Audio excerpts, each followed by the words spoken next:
ঘরে সুন্দরী বউ রেখেও যদি মানুষ এমন নরপিশাচ হয় তাহলে সে আসলে মানুষ না, সে একটা হায়না। নাম রায়হান কবির ইমন, পেশা ইন্টার্ন ডাক্তার, স্ত্রী সহ দুজনেই টাঙ্গাইল মেডিকেল কলেজ হাসপাতালের চিকিৎসক। বাহির থেকে দেখলে মনে হয় যে আদর্শ দম্পতি, ভেতরে একজন চলমান ডিজিটাল পারভার্ট। অভিযোগ অনুযায়ী রায়হান কবির ইমন হাসপাতালের বাথরুমে ওটি ড্রেস চেঞ্জিং রুমে নারীদের পোশাক বদলানোর জায়গায় গোপনে পেন ক্যামেরা বসিয়ে ভিডিও ধারণ করত। আজ কর্তৃপক্ষের সামনে সে স্বীকারও করেছে 7 থেকে 8 জন নারী চিকিৎসকের ভিডিও নিয়েছে। বাস্তবতা সবাই জানে, এটি 7 থেকে 8 জনে সীমাবদ্ধ নয়। একবার যে এই বিকৃতিতে ঢোকে সে কখনো থামে না, সে প্রতিদিন শিকার খুঁজে বেড়ায়।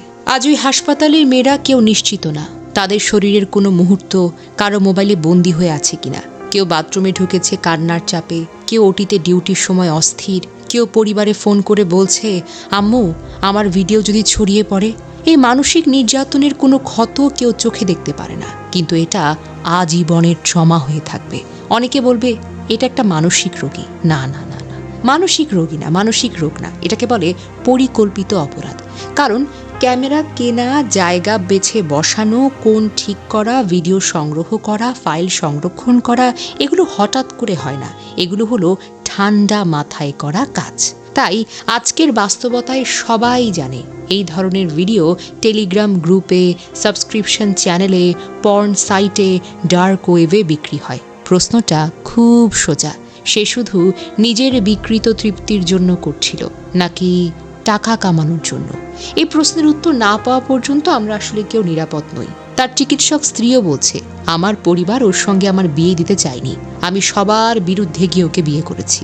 আজ সে আমার জীবনটাকে শেষ করে দিল।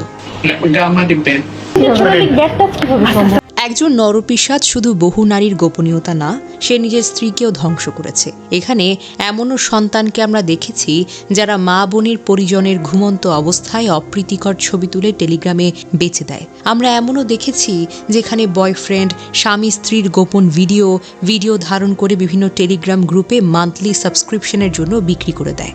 আমরা এমনও দেখেছি রাস্তাঘাটে, মার্কেটে নারী শিশুদের প্রাইভেট পার্টকে জুম করে রেকর্ড করে সেসব ভিডিও পারভার্টদের সোশ্যাল মিডিয়াতে ছেড়ে দেয়। আমরা এমনও দেখেছি বিভিন্ন শোরুমের ট্রায়াল রুম, হোটেল, রেস্তোরাঁর বাথরুমে গোপন ক্যামেরা বসিয়ে নারীদের ভিডিও ধারণ করতে। আমরা এসব বিকৃত মানসিকতার মানুষদেরকে এই সমাজে আর দেখতে চাই না। আমরা চাই দৃষ্টান্তমূলক শাস্তি। মৃত্যুদণ্ড সত্যি বলতে এসব মানুষের জন্য কম হয়ে গেছে। আমরা চাই সব ডিভাইস ফরেন্সিক তদন্ত হোক, সব ভিডিও উদ্ধার করা হোক, ভিকটিমদের তালিকা প্রকাশ করা হোক, কেউ কি ব্ল্যাকমেইলের শিকার হয়েছে কিনা খতিয়ে দেখা হোক, ভিডিও বিক্রির প্রমাণ পেলে সর্বোচ্চ সাজা হোক, আজীবন চিকিৎসা লাইসেন্স বাতিল করা হোক। কারণ আজ সে ধরা পড়েছে, কাল আরেকজন ধরা পড়বে। কিন্তু পরশু যদি আমরা চুপ থাকি তাহলে এই নরপিশাচগুলোই আমাদের সমাজের ভবিষ্যৎ লিখবে, যা আমরা কোনো দিন হতে দেব না।